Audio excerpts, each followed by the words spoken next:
વલસાડના ગુંદલાવ ચોકડી ઓવરબ્રિજ પાસે ગમખ્વાર અકસ્માત, કાર ડિવાઈડર કૂદી ટેમ્પો સાથે ધડાકાભેર અથડાઈ।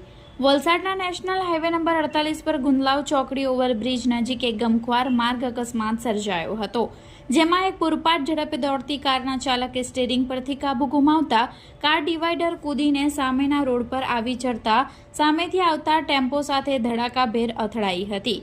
આ અકસ્માતમાં બંને વાહનોમાં સવાર લોકોને નાની મોટી ઈજાઓ પહોંચી હતી।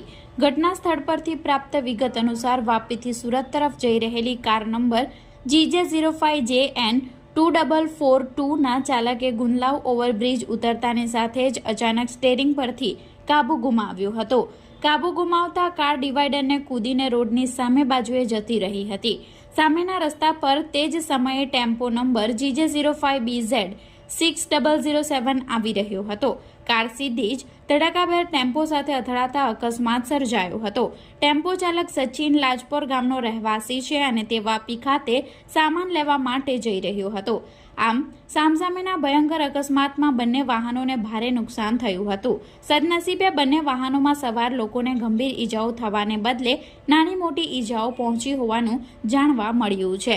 અકસ્માતને પગલે હાઈવે પર ટ્રાફિક જામના દ્રશ્યો સર્જાયા હતા। અકસ્માત થતાં જ આજુબાજુના લોકો અને રાહદારીઓ તાત્કાલિક દોડી જઈ ઈજાગ્રસ્તોને વાહનોમાંથી બહાર કાઢી સાઈડે બેસાડ્યા હતા।